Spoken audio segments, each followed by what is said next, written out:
국회가 내년도 예산안 전투를 시작했는데 물론 쟁점은 일자리와 복지 예산입니다. 자유한국당은 이미 권력주도형 세금 중독 예산이라고 못을 박았는데 그런데 자유한국당은 아동수당을 크게 높이고 임산부에게는 200만 원, 아이 낳으면 2천만 원 주겠다는 정책도 내놨습니다. 그랬더니 민주당 이해찬 대표는 깊이 생각 안 해보고 한 말 같다고 공수가 바뀐 것 같기도 하고요. 예산안 심사를 앞둔 여야의 속내 들여다보겠습니다. 사사건건 시작합니다.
저는 KBS의 김원장 기자입니다. 그리고 여의도 사사건건 정치 9당 민주평화당 박지원 의원 자리했습니다. 어서 오십시오. 네, 안녕하세요. 지금 들어온 소식 하나만 여쭤보겠습니다. 문재인 대통령이 김정은 위원장의 서울 답방은 현재 진행형이고 연내 답방을 가정하고 준비하고 있다 이렇게 밝혔습니다.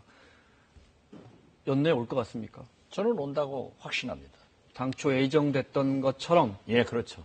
네. 왜냐하면은 김정은 위원장은 어차피 미국 중간선거는 내일 아니에요? 네. 그러면 트럼프 대통령은 바로 미국의 정치 일정상 대통령 선거로 들어갑니다. 그렇기 때문에 트럼프 대통령은 곳곳 유세를 다니면서 김정은 위원장을 사랑한다, 잘 돼간다 했는데 네. 이렇게 답방함으로써 북한의 김정은 위원장이 약속을 지키는 정상국가로 가는 그리고 트럼프 대통령에게 힘을 실어주는 네. 그런 외교적 효과가 있기 때문에 반드시 온다. 김정은 위원장의 답방이 백악관이 좀 불편해할 일이 전혀 아니다. 전혀는 아니죠. 일전에 백악관 일부 시각을 보면 또 몇몇 언론의 분석을 보면 백악관에서 남북관계만 너무 앞서간다는 우려가 분명히 존재한다. 이런 말씀하셨어요. 그것은 경제협력 문제입니다. 네. 유엔 안보리 네. 그리고 미국 제재, 우리 정부의 524 제재가 살아있는데 네. 경제협력 관계를 너무 앞서가면은 실천 불가능하다. 네. 그런데 이번에 지뢰를 제거하거나 DMZ에서 무장 해제 이런 건 미국이 얼마나 찬성해요. 네. 그렇기 때문에 김정은 위원장의 답방은 곧 평화를, 비핵화를 또 트럼프 대통령에게 힘을 실어주는 그런 역할로 충분히 가치가 있기 때문에 저는 문재인 대통령께서 혼자 하신 말씀이 아닐 겁니다. 네. 이 정도는 최소한 백악관과 미국 정부와 조율해가지고 하셨다. 네. 이렇게 봅니다. 알겠습니다. 그때 왜 김정은 위원장 오면 어디 같이 가고 싶냐고 여쭤봤더니 목포라고 하셨는데. 네. 아마 제주도 꼭 가실 것 같아요. 제주도. 네. 네. 그리고 상징적 의미가 있으니까 네. 광주도 갈 거다. 네. 그러면은 김대중 대통령이 고향인 유달산, 목포도 한번 왔으면 좋겠다. 그게 또 이건 그렇게, 제 희망사항입니다. 그게 또 그렇게 연결되는군요. 네, 알겠습니다. 리성건 위원장, 북한의 리성건 조평통 위원장 이야기 좀 하겠습니다.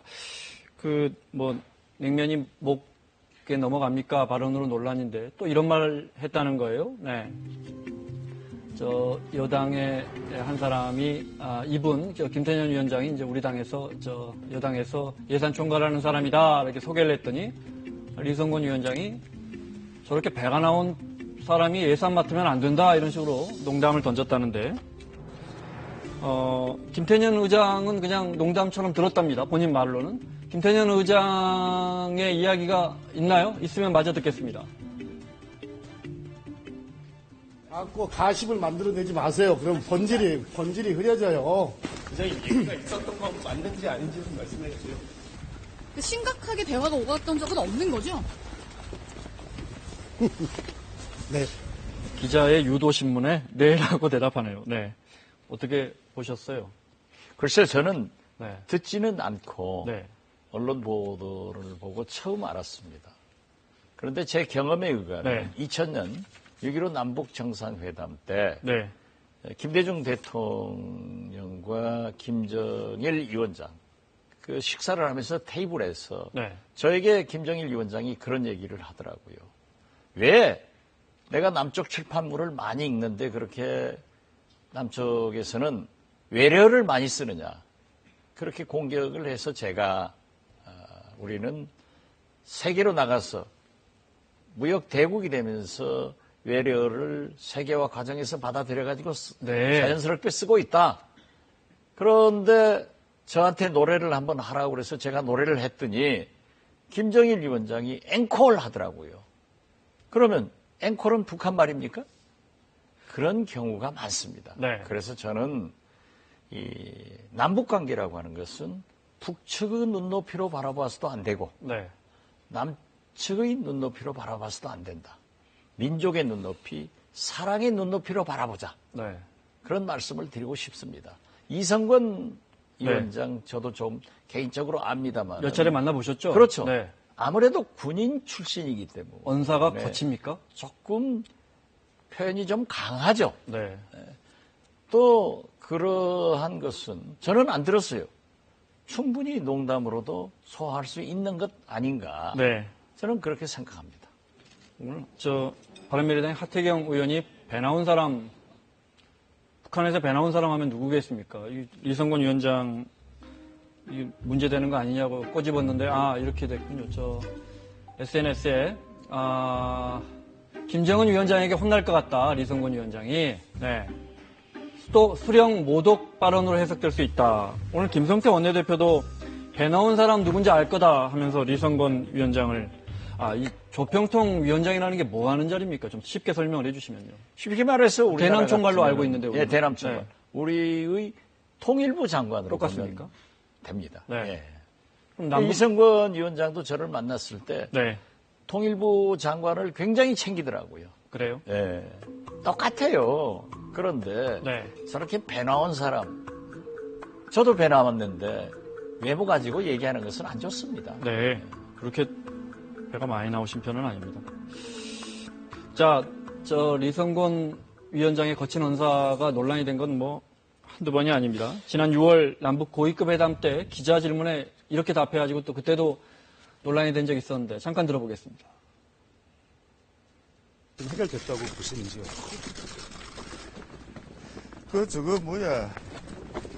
기자 선생들이 질문하는 거는 여러 가지 각도에서 할 수 있지. 근데 달라진 시대적 요구에 맞게 질문도 달라져야 되지 않을까?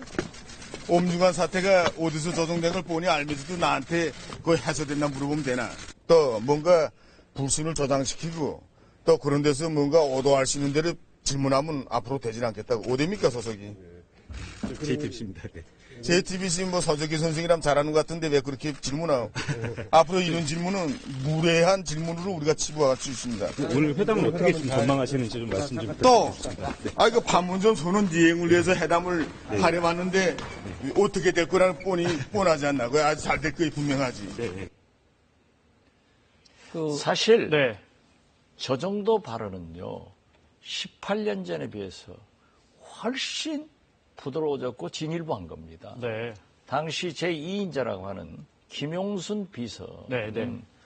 제가 문화관광부 장관이니까 언론 담당 장관 아니에요? 네. 저한테 그러는 거예요. 왜 KBS 보도가 이러냐. 네.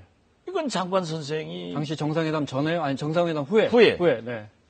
장관 선생이 묵인해주고 네. 이렇게 시키는 것 아니냐. 그럼 제가 KBS 보도를 시켜요? 그런데 그렇게 생각을 하더라고요.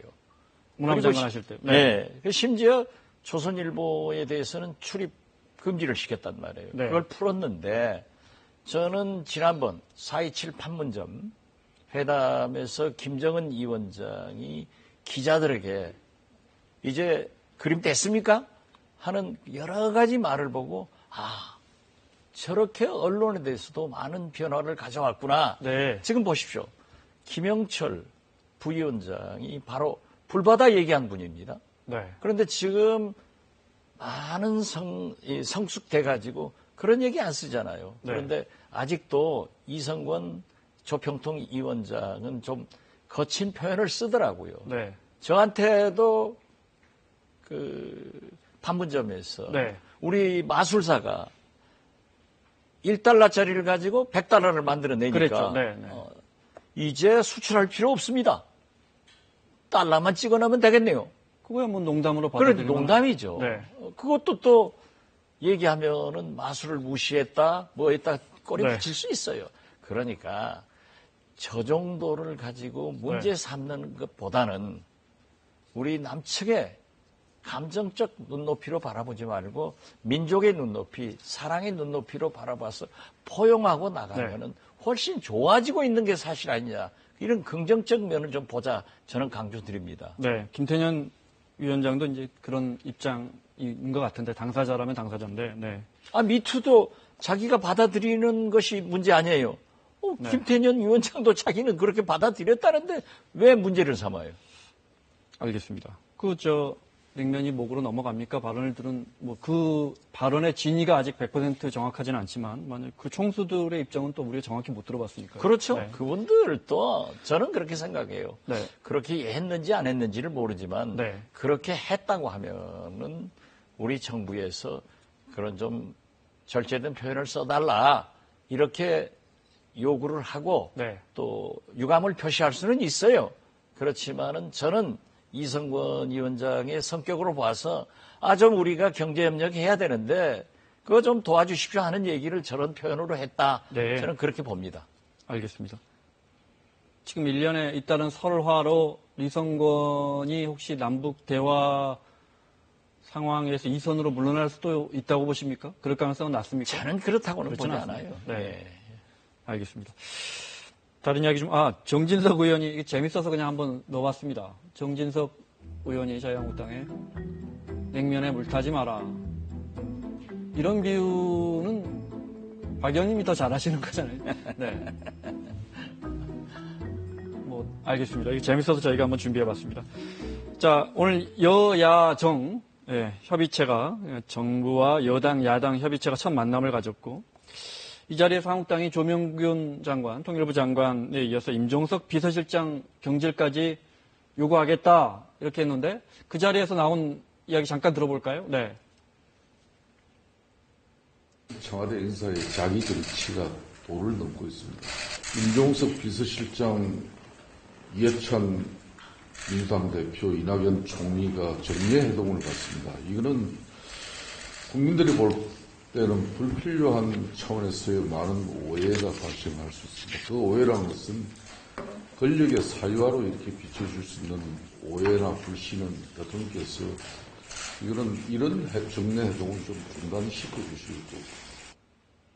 권력의 사유와 왜 총리와 여당 대표와 비서실장이 매주 만나냐 이런 우려예요. 네. 아니 박근혜 대통령은 네. 대법관도 불러가지고 지시를 하고 재벌 회장들 불러서 도내했어요. 이건 그런 걸로 안 해야지. 집권 여당 정부가 당정청 협의하는 것이 뭐가 나빠요? 거기에서 나쁜 결정을 했다고 하면은 지적을 해야지만은 당정청, 당대표, 청와대 비서실장, 총리 네. 만나지 마라. 네. 그러려면은 자기들이 집권해서 만나지 말죠. 알겠습니다. 네. 임종석 비서실장에 대한 비판 목소리는 연일 높아지고 있습니다. 제가 이렇게 여쭤볼게요. 대통령 비서실장을 직접 해보셨으니까요. 임종석 비서실장이 조금 자기 정치를 조금 하는 것 같습니까? 조금? 저도 그렇게 느낍니다. 그래요? 제가 비서는 입이 없다. 네. 라고 했는데 요즘 청와대는 보면은 비서가 입도 있고 네. 글도 있고 다 하더라고요. 글도 있고는 그러니까, 조국 소속 말씀하시는 것 같은데. 그러니까 뭐 시대의 변화라고 하지만은 아직도 대통령을 모시는 비서실의 자세는 조금 더 자제할 필요가 있다. 저는 그렇게 생각합니다. 네. 그런다고 해서 뭐 비서실장이 선글라스 사람 다 쓰는데 우리 4살 먹은 손자도 쓰고 다녀요. 그걸 가지고 뭘 그 시비할 게 시비하지. 선글라스는 문제가 안 된다 이 말씀이시죠? 네.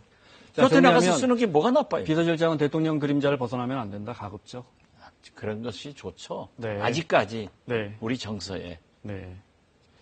임종석이라는 정치인 임종석이 야당에서 다음 대선에 우려할 만큼 부쩍 커졌다 이렇게 보십니까? 그전부터 컸어요. 그래요?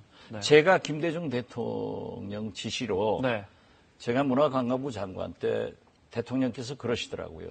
민주당 의원 중에서 초재선 의원 중에서 누가 제일 가능성 있는가 한번 관찰해보고 나한테 보고해라. 석 달 있다가 다시 물어요. 네. 그때 제가 볼 때는 송영길, 네. 임종석 두 의원이 굉장히 가능성이 있다고 저는 생각합니다. 그렇게 보고하셨어요? 보고했어요. 네. 그럼 지금 다 두 분 다 창조의 성장을 하고 있잖아요. 그때 DJ가 뭐라고 하던가요? 그러니까 그 사유를 설명하니까 네. 수긍을 하시더라고요. 근데 두 사람 다 잘 그때부터? 성장하고 있는데 네. 뭐 정치를 하다 보면 저도 오늘 또 이현주 의원한테 얻어맞잖아요. 그런 것도 있는 거지. 뭘 자기들은 얼마나 잘한다고 그렇게 흉보는데 박사야. 아니죠. 이현주 의원 발언은 저희가 일부러 안 넣는데 또 본인이 직접 디스를 하십니다. 네. 그건 절대 하지 마세요. 알겠습니다. 제가 싸우면 져요. 네. 정부 예산안 심사가 시작됐습니다. 470조, 올해가 우리 정부가 400조입니다. 내년에 470조. 뭐 해마다 정부 예산이라는 건 늘 늘어나지만 내년에 좀 많이 늘어나고. 네. 그중에 남북 경협 예산이 1조 1,000억 원 정도 됩니다. 자유한국당은 이거 말이 되느냐? 이것부터 깎겠다는 거예요? 어떻게 보십니까? 우리가 어차피 비핵화를 하면은 지난번 YS 정부에서 캐도를 경험했지만 네. 우리의 경제 지원 일본에서도 할 겁니다. 그렇기 때문에 그러한 준비를 하는 것은 당연하다. 저는 1조 1천억이 절대 과도하지 않다. 그러지만은 정부에서 좀 청와대에서 이런 설명을 해줬으면 좋겠어요. 설사 예산이 통과된다 하더라도 안보리, 네. 경제 제재, 미국의 경제 제재, 우리 524 경제 제재가 있는 한 예산 집행하기는 굉장히 어렵다고요. 어렵죠. 네. 그러나 우리의 의지를 분명히 밝히고 비핵화를 하면 우리가 경제적 지원을 하겠다 하는 표현이기 때문에 저는 문재인 대통령이 요구한 1조 1천억의 예산은 통과시켜야지 언제까지 발목 잡고 안 하면 비핵화 되겠어요? 네. 자, 어차피 대북 제재가 있으면 미국이나 안보리나 네, 우리 524 조치도 있고 어차피 못 쓸 돈인데 1조 1천억 원을 우리 예산에 딱 잡아두면 북한한테도 메시지가 된다 이 말씀이시죠? 그렇죠. 너희들이 잘하면 네. 우리가 이 돈 풀 수 있다. 풀 수 있죠. 네. 풀 수 있는 게 아니라 반드시 풀어줘야 돼요. 네. 알겠습니다. 그러니까 그런 설명을 네. 좀 했으면 좋겠어요. 네. 그런다고 제가 할 수도 없고. 청와대가 그런 부분 또 정부가 그런 부분은 좀 아쉽다 이 좀 말씀이시군요. 정교하게 하면 좋다 네. 이거죠. 알겠습니다. 아마 예산 설명하면서 그런 답변이 나올 거예요. 네, 알겠습니다. 자유한국당의 예산 정책 중에 우리 국민들이 관심 갖고 있는 아동수당을 지금 이제 10명 중에 9명만 주고 소득으로요. 네, 한 명 소득 높은 사람 한 명은 안 주는데 이게 다 주자. 이게 이제 민주당이 주장한 건데 관련해서 자유한국당 입장이 바뀌었습니다. 들어보겠습니다. 대한민국의 저출산을 획기적으로 바꾸겠습니다. 임산부 30만 명에게 토탈 케어 카드 200만 원을 지급하겠습니다. 출산 장려금 2천만 원을 일시 지급하는 예산을 세우겠습니다. 초등학교까지 아동수당을 확대하겠습니다. 소득에 관계없이 초등학교 6학년까지 확대하되 3년 안에 월 30만 원으로 인상하겠습니다. 여러분들 포죽이라고 보지 마십시오. 저출산 문제에 대해서는 저희가 더 이상 방치하면 나라의 존폐 문제라고 판단을 했습니다. 그렇기 때문에 마지막 수단인 현금성 지원을 통해서라도 이번에만큼은 확실하게 저출산은 한번 개선해보자. 자유한국당이 아동들 하야는 돌아섰다고 기사를 써도 괜찮은가요? 저는 거의 무리 없다고 봅니다. 자, 지금 10만 원씩 줍니다. 그것도 이제 90%만 주는데 이거 다 주고 3년 안에 30만 원까지 크게 올리자는 거예요. 네. 이런 부분 어떻게 보셨어요? 최근 자유한국당 네. 중이 제일 잘했다고 생각합니다. 네. 이 선택적 복지거든요. 자유한국당은. 그동안엔 그걸 주장했죠. 그렇죠. 그러나 어려운 우리- 분들 먼저 지원하자. 네. 우리는 이제 보편적 복지인데 보편적 복지로 돌아왔잖아요. 그러면 문재인 대통령이나 민주당에서 업고 다녀야 돼요. 그런데 복지라고 하는 것은 한 번 시작하면은 네. 뒤로 돌릴 수 없어요. 말 타면 마구 생각 나거든요. 그렇기 때문에 과연 우리 경제 수준에 맞는 복지인가는 생각해 봐야 되지만은 선택적 복지에서 보편적 복지로 돌아온 것을 네. 한국당이 잘 결정했다. 저렇게 해야 지지도가 올라가고 대북 문제에 대해서도 도와줄 거 도와줘야 네. 또 1조 1천억 남북협력기금 통과시켜줘야 지지도 올라갈 겁니다. 네, 잘했다 저렇게 이 해야 돼요. 말씀이시군요. 네. 보편적 복지로 돌아선 것. 근데 완전히 보편적. 먼저 저 내년부터 10만 원 모든 아동들에게 다 준다는 건 방금 전 여야정 상설협의체에서 합의가 됐기 때문에 이건 뭐 기정사실화 되는 것 같고요. 임산부 200만 원, 출산하면 2천만 원 주는 건 이건 좀 논란이 있을 것 같은데. 그러니까 네. 우리 재정이 안 되니까 네.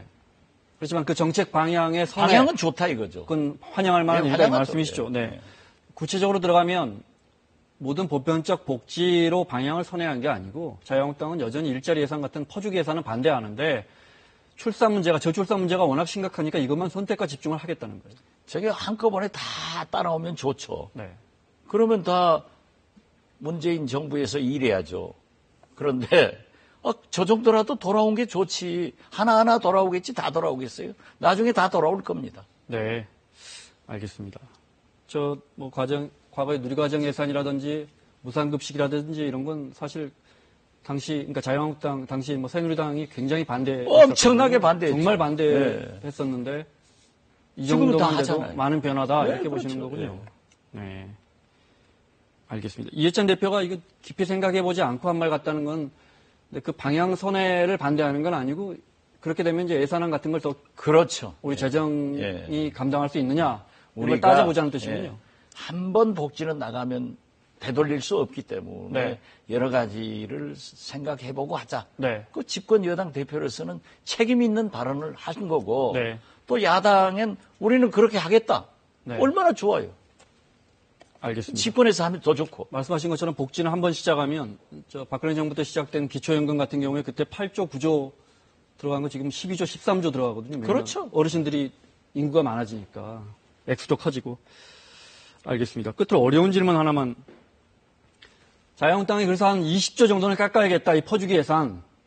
네. 늘상 야당을 해보셨으니까 야당은 늘 그렇게 이야기합니다. 그런데 제가 이 경제부 기자로서 오랫동안 지켜보면 예산 심사하시면서 1조 이상 깎는 거 거의 없습니다. 뭐 어쩔 때는 한번 1조, 2조 깎고 대부분 3천억, 6천억 깎고 말거든요. 오히려 지역 예산 슬그머니 넣어서 의원분들이 아니 박 의원님이 한다는 건 아니고 저는 또 많이 넣습니다. 넣어야죠, 당연히. 지역구 의원분들은 아니 지역 예산 많이 가져가신다는 걸 비판으로 생각 안 하시니까. 아니 비판이 아니라 네.